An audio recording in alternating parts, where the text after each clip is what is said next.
Okay, I think you're good. We got you centered on here and ready to go. All right, I'm ready when you are. Okay, we're gonna start our interview. Why don't you start out with just introducing yourself and telling us a little bit about yourself, and then maybe we can talk about like how you got into crypto and something like that. Sure. Name is Bobby Zagotta. I'm CEO for Bitstamp USA. Bitstamp is the longest running cryptocurrency exchange in the world. We're the original, started in 2011. I've been with the company going on a year. And prior to that, I was at a different cryptocurrency exchange, Kraken, for 3 years. I was chief commercial officer there. And before that, I was at CME Group, which is in the traditional financial services space. It's a large Fortune 500 global derivatives marketplace. I was a member of the leadership team there, ran a few divisions until I got the bug, as it were, for cryptocurrency. Gotcha. So what made you want to transfer from regular financial services to crypto? Was there anything specific, or are you just really interested? Yeah, it was a few things. One of my roles at CME was overseeing our venture capital arm, which is where we were investing in a lot of new companies and new technologies. And in 2014, we started getting involved in crypto and blockchain companies, and I became quite fascinated with the technology and the possibilities, both for businesses and financial services, but also for the world at large and society. So that's where it started, and the deeper I got into it, the more I wanted to be a part of a company that was inventing this versus on the periphery or kind of watching. So yeah, was fortunate enough to get into the right conversations with the right people, and came over full time in 2018. So the potential is what was alluring of crypto. Yeah, Lux, if you think about this and the state of the world in the U.S. For many people, I think cryptocurrency is interesting. It's recreational. It's a way to invest. It's kind of an interesting community and subculture.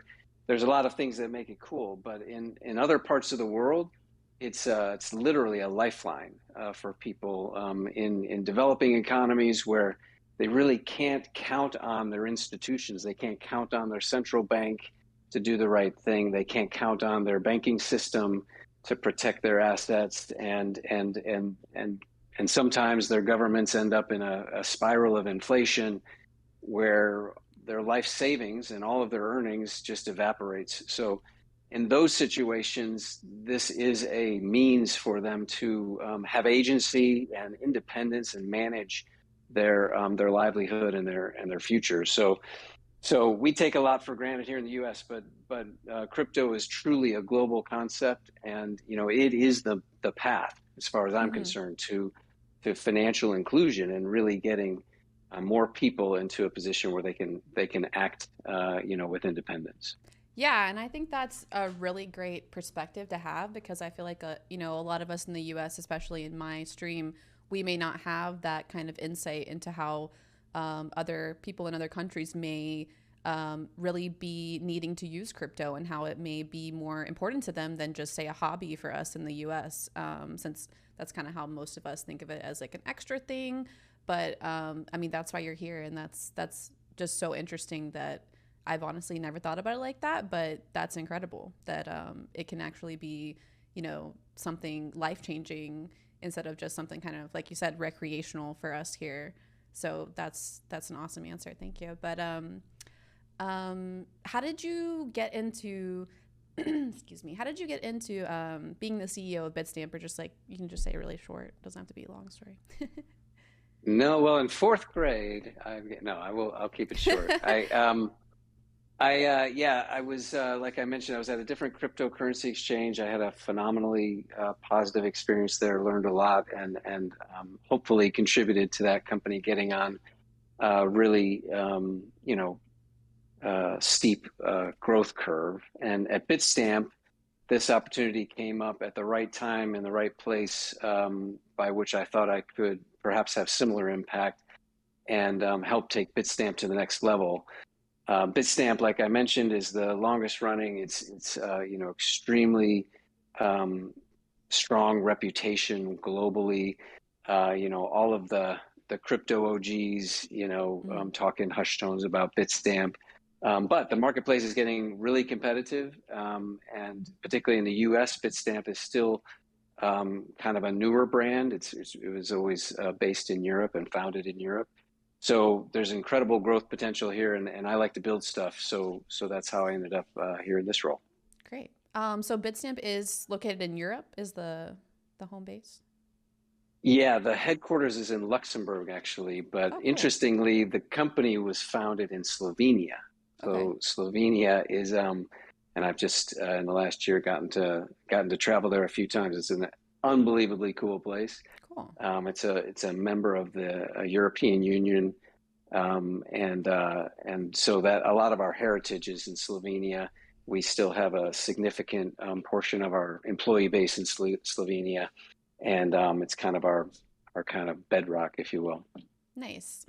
Okay, so let's just I know a lot of people in chat probably already know what crypto is, but maybe let's take it like down to some basics and just talk about like kind of what is crypto for people who might be new to crypto or interested and haven't really delved in. In your words, what is cryptocurrency?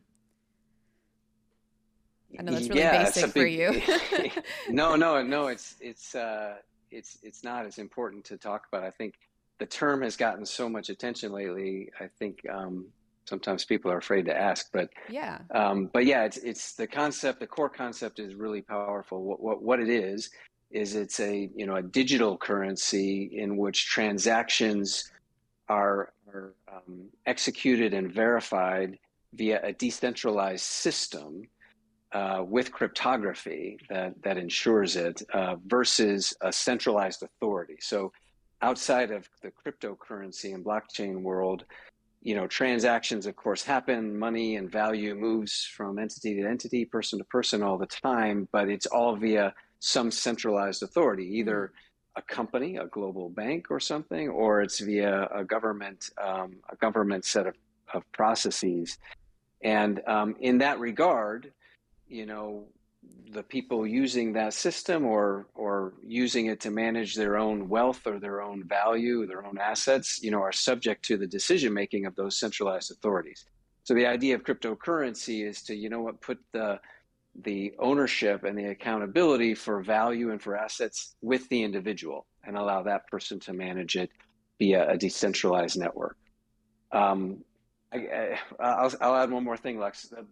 Blockchain technology is again another term that gets thrown around so much, but I think of it as this: in the traditional world, there's ledgers, and when an asset or a value or a dollar gets moved from one company to another, let's say a company buys, some kind of shipping contract from a supplier. The supplier sends a bill to the buyer. The buyer sends the money to the supplier, and they each have a ledger, right? And Mm-hmm. the buyer's ledger, they debit that money that they sent, and the supplier's ledger, they credit that money, whatever. And then what that creates is an incredible amount of reconciliation that's required. So now both sides have to reconcile and make sure that all the computations are right and the accounting is right and nothing got lost in the translation, which of course happens. So that's in the grand scheme of things not a super efficient way to do it. What blockchain technology does, and it's called distributed ledger technology sometimes, is it's one ledger that everybody connects to. Mm-hmm. And so you don't have to replicate it on both sides of a transaction and then reconcile. It's all done one time, and it's all done kind of indisputably via blockchain technology. So that's incredibly efficient. And again, it's decentralized, so it's not dependent on some third party. Yeah, that was a great explanation. I was actually just about to ask you what is the blockchain, but you pretty much just described it. So, I mean, in easier to say terms, it might be more like a receipt or, proof of purchase that this is the purchase and there's only one, which makes it a lot easier than, say, when you buy something with money where there might be multiple different receipts, you know, going through the bank or whatever else, the store, whatever you're buying it from, which is really cool. And there's just one receipt, quote unquote. Absolutely. Yeah, you're absolutely right. There's one source of truth basically, Hmm. and so that alleviates all this reconciliation work that gets done. Yeah, and it's really cool that the receipt that we're talking about is public. You can look at it. You can, you know, everyone. It's free to everyone to see. It's very clear and open, and I think that's awesome. And I think that's part of the decentralization of crypto. Yes, absolutely. Okay, so why don't we talk a little bit about staking? I do know a little bit about staking, but I know you're probably an expert. So why don't you tell us about staking and how it benefits people who might want to use it? Yeah, sure. Staking is a really cool feature of more and more blockchains and protocols that are out there. And this gets to the verification or the validation mechanism. So for some blockchains, such as Bitcoin, there's a what's called a proof of work validation methodology, which requires a lot of computation to verify transactions. There's also a proof of stake protocol, which is increasingly popular. And it requires that certain amounts of assets are held within nodes on a particular blockchain, and then those kind of populated nodes become the decision-making vehicle, if you will, for the network. And in order to incent users and holders of a particular currency to participate, they get rewards. The protocol via smart contract distributes rewards to everyone who has staked their assets according to the requirements of their protocol. So that's cool for a couple of reasons. Number one, it's a way to directly participate in the cryptocurrency and blockchain world. You're actually part of the decentralized system. You're adding value to that system, and if you believe in it, that's a cool thing to do. And then the second thing, as I mentioned, is you get rewards. You get some number of assets in that cryptocurrency, credited to your wallet, and therefore that gives you the ability to create yield on your investments. Now, this is in today's macroeconomic environment, this is not trivial. Like, it's very difficult right now to get an interest on a savings account, or get any kind of meaningful return when the markets in general are this uncertain. And Yeah, so this basically it's staking interest is protocol, what staking is. I mean, the act of staking is not interest, but what you get off staking is pretty much interest. it feels like interest. It comes Yeah. across like interest, but it's a reward mechanism. Yep, Yeah. Yeah. It's not actually interest, but in the idea of what many people have of, like, you know, regular financial stuff, it would be essentially interest. Yeah, so pretty much absolutely. staking, you put your coins in for either a set amount of time, or I think there's multiple different ways to do it, and then it incentivizes you to leave them there for a while, and then you get more coins at the end. Am I correct? Trying to make That's it it. simple, Yeah, simple to break it down. understand. So I know Bitstamp is starting a new thing called Bitstamp Earn, which I think is staking, like we were just talking about. Do you want to talk a little bit about that?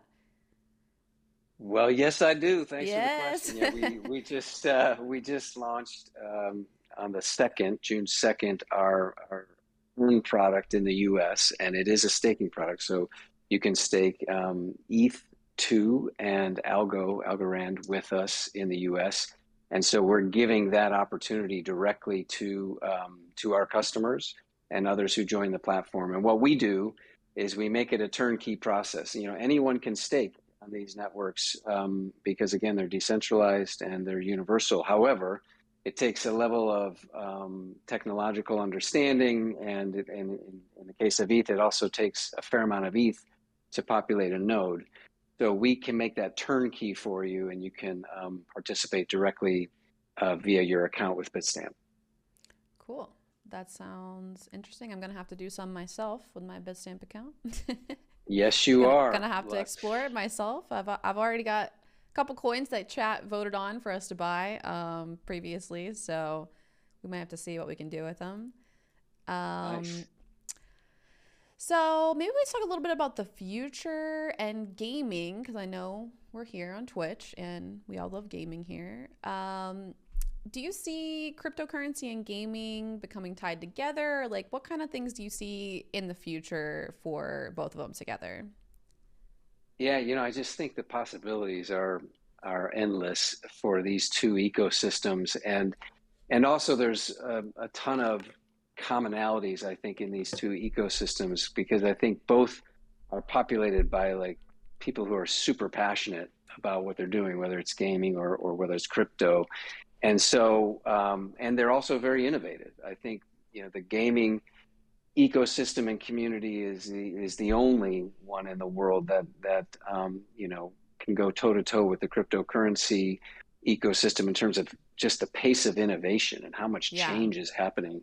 So for these reasons, there's a great foundation for kind of collaboration and linkage. But more specifically, you know, there's there are goods and services within video games and video game ecosystem that can move and get passed around or bought and sold. And blockchain technology is designed for that. That is the purpose of it, to make that efficient, as we discussed, make it immutable, make it public and visible. And so at the core, we believe that there's ways to make the participation in gaming, particularly even across platforms, more efficient and more effective for more gamers. And then going the other way, we think there's wonderful investment opportunities, such as staking that we just talked about, that would be meaningful to the gaming community. So we aim to make that as seamless as possible in terms of broad access, and which is one of the reasons we're partnered with Immortals, which we have just a phenomenal historic partnership with. Hmm. Yeah. We actually, I don't know if I mentioned, but we bought a gaming coin. I can't remember which one it was. I'll have to go look on my account, but we voted for, I think, I can't remember which gaming coin it was, but we kind of looked at their roadmaps and what kind of games they were creating, what they had ideas for with their coin, and all voted for which coin we wanted to buy that day, which was pretty cool. And I Axie, mean, I think it was Axie. Yeah, I think it was. Yeah, that was the one that my chat liked the most, just because it was really super cute. cool. Yeah, and we Yeah. just, I don't know, I can see myself playing it and using it. So we bought some of that. But yeah, I think gaming and crypto, honestly, it just makes sense. There's already so many different, even just like the store in each game. Like, I played League of Legends. There's a store where you can buy different skins and all that stuff. It makes so much sense for blockchain to be integrated in that. And there's already tons of things that already kind of mimic what the blockchain is, or like the transactions are, that could be applied to that. I think it would be really cool to see it. I know a lot of people are kind of confused about crypto and you know, don't really know what's going on with it yet. But I think in the future it will become, I guess, more normal and more accepted to be, part of gaming. So I hope it will be. Yeah, me too. It's the cryptocurrency kind of phenomenon has become so public in the last year. It's so reported on and so visible that I think people believe it's bigger than it actually is. So for instance, my latest research, or that I've read, indicates that 16%, only 16% of Americans have invested or bought and sold cryptocurrency as of this year. So if you think about that, it's quite staggering because we do have billions and billions of value on our platform and on other platforms, and lots of participation, but there's still an incredibly long adoption curve ahead of us. Yeah, it's So relatively we have to think new. about the size of this. Yeah. Yeah, it's definitely new in comparison to the other financial, um, I guess, systems that we've had in place for since forever. So I mean, I think I'm excited to see what happens with it. It's very exciting. Me too. Okay, trying to see what else I got for you here. Let's see. Okay, we talked about gaming and crypto in the future. What about just like general crypto? Like, is there anything you want to see in the future, or that you think might happen in the future, or it might blow up even more, or like, what do you think? Yeah, there's so much innovation, as I mentioned, going on that we're not in any danger of slowing down in terms of adoption and growth.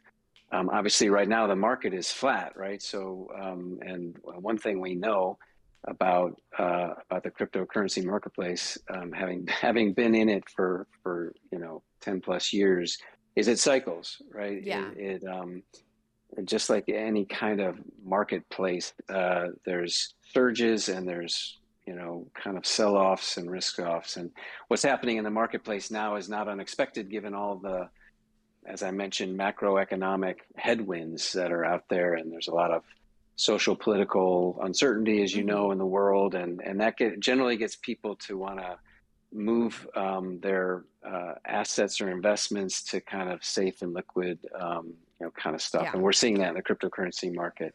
But in terms of the future, like NFTs, I think is just an incredibly cool and emerging whole industry. And it's not just kind of the art and the means of participation that is cool. It can create a whole new precedent for how people protect their own intellectual property. So mm-hmm. if they're a musician or a songwriter, or if they're an artist, whatever, via the blockchain, they can continue to extract value out of their work as it gets passed from person to person. In the traditional art space, unfortunately, there's millions and millions of amazing artists that didn't sell a painting until after they were already had passed on from this world. So Yeah. so that value all accrued to dealers, and we think should be different than that. So that's just one example of how I think it's not just the apes that make NFTs cool. It's Yeah. it's really what it could mean for the future. No, I agree. And I hope that, NFTs become a solid way for artists to secure themselves financially. Since, being, let's say, a freelance artist is hard when you're just kind of floating out there, putting out your feelers. Hey, does anyone want to buy my art? But NFTs can be a way to, actually get in a community, let people know I have this amazing art, and have people purchase their stuff, which is incredible, and artists should be appreciated. I love to commission people and stuff like that for art for my stream, or just for me personally. So I really like that aspect of NFTs. I know people like to clown on like the bored apes or like whatever, but it's not all about that. It's also about like you said, making people a living, and having actual proof that that this is their art, this is their collection. They can get verified on whatever NFT platform they're on, which is super cool. And I don't know, I just think it's pretty innovative, and it's really cool. Yeah, I'm with you 100%. Hey, I have a question for you. Yeah. I'm just curious, how did you get involved in Twitch streaming in the first place? It's not that exciting of a story, but I used to do raids, if you know what a raid is, like a MMO raid, in a game called Final Fantasy 14, and we were like going for like server first stuff, which is like the first person on the server to complete the raid or whatever. And my raid group was like, "Hey, why don't you stream?" Um, I think I was like the only one with the computer that was good enough to stream our raid, because people wanted to watch. And so I streamed, and then I just ended up getting viewers. I never wanted to like do it full time. I never thought to myself I want to be a streamer or anything. I just kind of did it for fun, did it as a hobby, and then eventually my stream was like, "Well, why don't you just quit your job and show up here every day?" I was like, "Well, I maybe I will then." Oh, that's so awesome. So how long ago did you have to make that switch? I streamed. not full time for I think about a year and a half or 2 years. I'm about 7.5 years streaming now, which is a long time.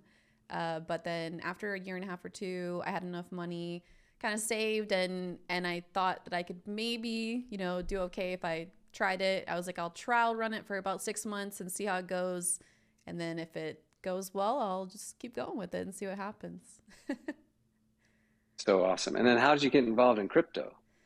Um, I was interested in it when it first came out because I also kind of saw the potential of it, and I was like, wow, that looks really cool. I'm definitely interested in new technology, whether it's crypto or whatever else, VR stuff, all that kind of stuff. I've always tried to get with it. I've had tons of VR. I don't have any right now because my cat destroyed it, but I have had VR stuff and all this other technology. So I'm just interested in new technology. When it came out, I was like, wow, that looks interesting. That looks cool, and just kind of started researching it myself. It was cool. That's very, very cool. I think the comic potential of you and I changing roles for a day would be really worth Oh yeah. exploring. Oh yeah. You can go live on my stream. My And you can chat will step ask you into all my kinds of shoes. questions. Oh yeah. I won't ruin the company. Don't worry. I got you. Oh, good. Okay. We have a few questions from chat. We only got a couple more minutes, so let's just let me get which ones they are here. Let's see if I can get a good one. Okay. One second. All right. Someone said, what does Bitstamp do differently than other companies in crypto, and what makes it stand out?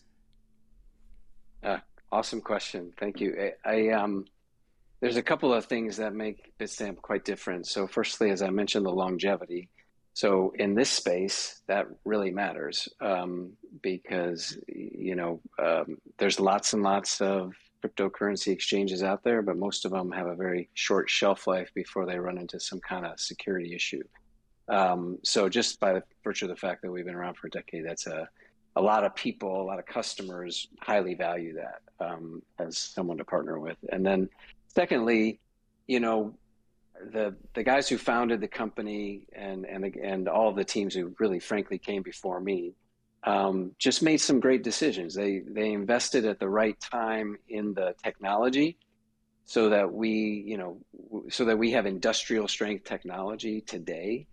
In other words, they had the vision to know where this thing was going, and that eventually Goldman Sachs and all manner of hedge funds and traditional financial services players would be participating, and so they built it for that kind of level of performance, and that was brilliant because that is actually happening now, and we're ready for it.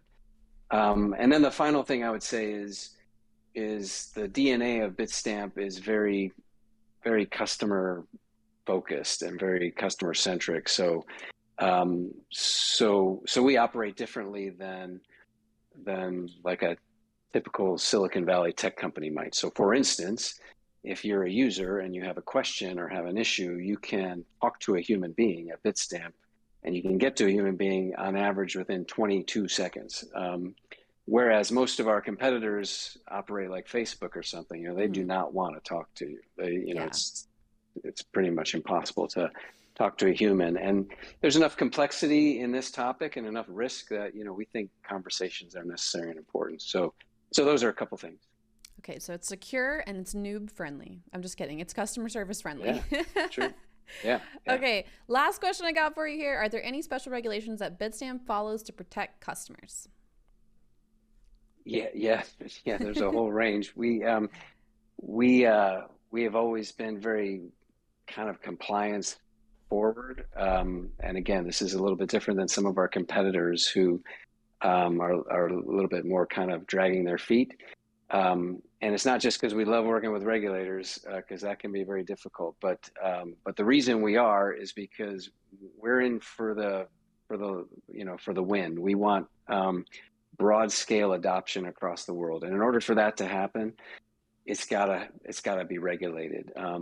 There's too many kind of segments that won't go near it until there's a regulatory regime. So we work with regulators to try to bring that about, and we're involved with regulators in every major geography and jurisdiction in the world. In the U.S., we have a bit license in New York, which is kind of premier level regulation. And then we have what's called money transmitter licenses in another 40 states across the U.S. Where they're required. And in addition to that, we're a money services business with FinCEN, which is a federal regulator, and that's just the U.S. In all of the European countries, we're in various stages of regulatory licensing, and even in Asia. So lots of regulation. I think it's funny that people think this is relatively unregulated. I feel like it's people just don't know how regulated it is. Not that there aren't questions out there for regulators, but in general, we spend a lot of time on it. Awesome. Amazing answers from our questions from the chat. Thank you. I appreciate it. That is all the questions I've got for you today. You were super helpful, not only to chat, but to me. I learned stuff today. Becoming a crypto expert over here, gonna make you proud. But thank you so Awesome. much for joining us today. Anything else you want to say to our chat before we go today? No, just thanks everybody, and thank you, Lux, for having me on. Look forward to continuing the dialogue. Yes, of course. We will be working on our staking. We'll let you know how it goes. All right. Let me know if I can help. All right. Have a great day. Thank you so much for coming on the show today. I appreciate it.